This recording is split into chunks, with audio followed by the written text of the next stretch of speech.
What is up, YouTube? It is Ascension week number 2.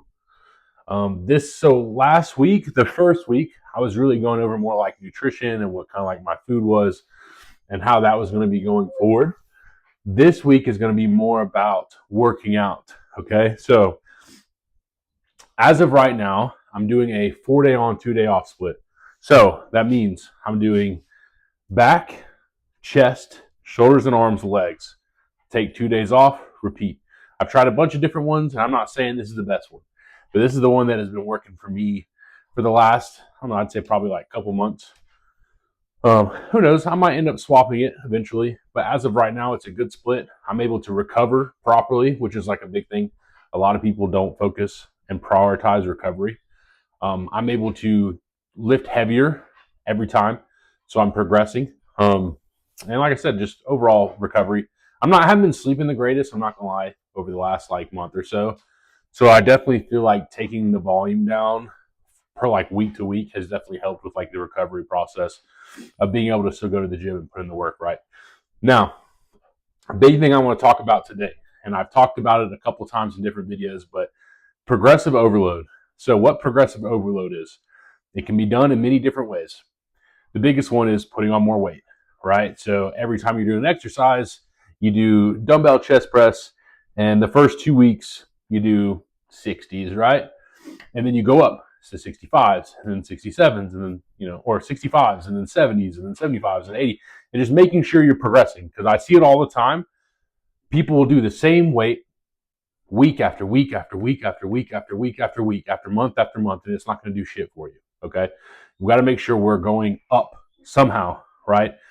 Number 2, you could add more sets. So maybe you do 4 exercises, 2 sets each exercise. Maybe you do 3 exercises, 4 sets each exercise. Maybe you do 6 exercises and you do 1 set for each one, right? Pick some of those exercises, add another set, okay? Or add another exercise. Maybe you do 3 exercises, add a 4th one. But making sure you're progressing and how much you're doing. And then the next thing is to add in things. So maybe on your last set of leg extensions, you add in a drop set. It's helping you progress. Maybe you're not progressing in weight, but you're progressing in volume. Now, another thing that I want to preface when it comes to training, okay?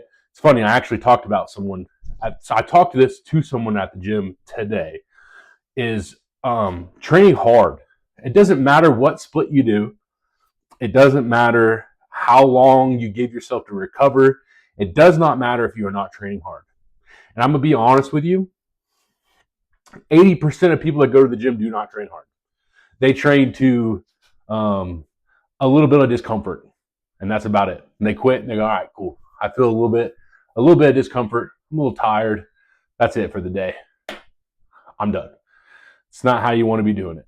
I can train 4 days on, 2 days off, because I go to absolute failure. I go into the gym, I hit my sets so I can't fucking do anymore. That allows me to get as much and squeeze in as much as I can and have my 2-day break. If I didn't do that, let's be honest, I wouldn't be making gains, right? But if I couldn't do that, then I would need to be going to the gym more often. But because I push my training to the absolute fucking limit, I can take those rest days because I know that I push myself and my training is hard. It doesn't matter what fucking split you do. If you're not training hard, it doesn't matter. You need to be training hard. You need to be pushing yourself to failure. And I'm not talking about you're doing chest press and you're like, I said I was going to do 8, that's 8. I'm done. Fuck no.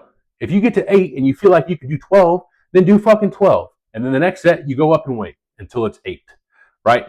Fuck it. Let's say you want to do 8 and you get to 6 and 6 is failure. Then failure 6, Fuck it. Do a little drop set in there. Make it get to 8. Whatever you got to do. But we got to be training hard. We have to be training to failure. Otherwise, it doesn't matter. Maybe at the beginning, you're not training to failure. First year, maybe you'll make gains, right? There's such thing as newbie gains, right? But after that, when you've been trained as long as I have, I took a year off in between there. But realistically, I've been training damn near every year since I was fucking 13, bro. I started off in football at 13. I've been training since then. If I'm not training hard, I'm not getting shit from it. Realistically, you're not promoting growth. You're not gaining strength. What are you doing? But except for wasting your time. So we got to make sure we're progressive overloading. And the 4 ways, and I think 4 ways that I explained it. You got to be doing one of those 4, right? And again, like I said, you can do drop sets. You can do supersets. I mean, you can do all kinds of shit to push without having to add more weight. If you're afraid of adding weight, that's fine. Add more volume. There's always different things you can do to progressive overload. It doesn't necessarily have to be add more weight to an exercise. Because honestly, if anybody knows, it's me. I mean, I made a video about it. If you haven't checked out my video, you should check out my video about, your gym holding you back.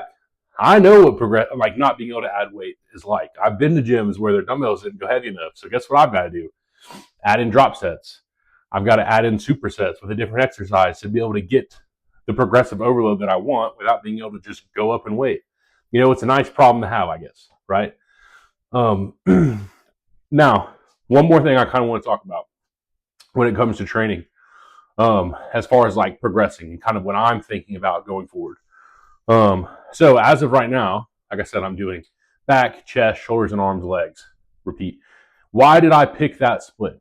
So I'll tell you why. I'm focusing more on my legs and back. Okay. So the start of my week is back. I'm nice, fresh. I can go hard on back. Perfect. Now my CNS is a little taxed.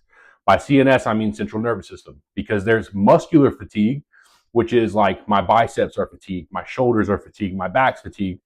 And then there's central nervous system fatigue, where you work your central nervous system so hard that your central nervous system as a whole is fatigued, which is like whenever you hit a really like hard back day, you do some deadlifts and your whole body is just cooked. Or you do legs, and it's not just your legs that's tired, it's your whole entire body. That's central nervous system fatigue, CNS fatigue. I'll probably say it a bunch more times within the lifetime of me making YouTube videos, right? So I have back, fresh CNS. I tax my CNS a little bit. Now I do chest, which I still train hard, but it's not as taxing. Then I do shoulders and arms, which again, is not as taxing. Now I finish off with everything I have left, which is legs. I hit legs so fucking hard, and I have to. I've got you've seen them in videos, I got big ass legs.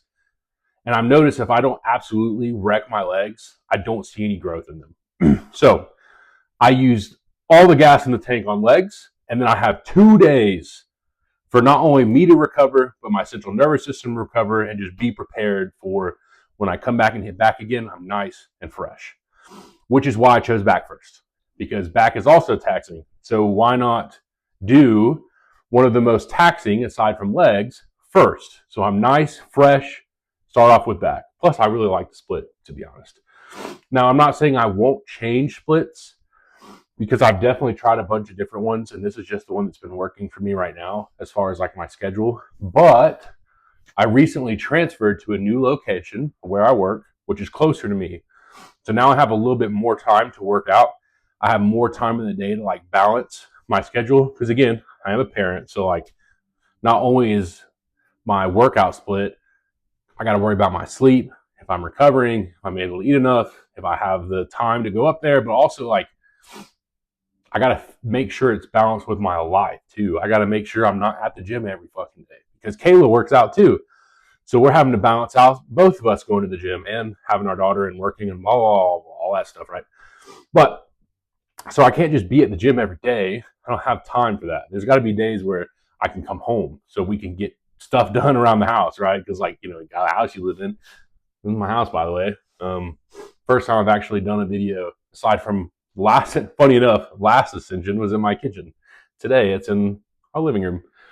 But anyway, biggest thing for me right now is just progressive overload. Just trying to either add in new exercises, making sure my muscular endurance is up there too, which I've definitely seen some growth in the last month. And then cardio. I've been doing about 15 minutes every day that I'm at the gym. So like on my days off from the gym, I don't do anything. I don't do cardio, don't work out, nothing. Now, I say I don't do anything. Still take my daughter outside 2 days a week or 2 times during the day, right? Even on the days I don't go to the gym. Am I running miles outside? No. I am walking around though. she's very active. She runs around the yard. I run around the yard. Sometimes we take her for walks in the neighborhood. So like I get my steps, but I'm not necessarily going to the gym to do extra cardio, if that makes sense.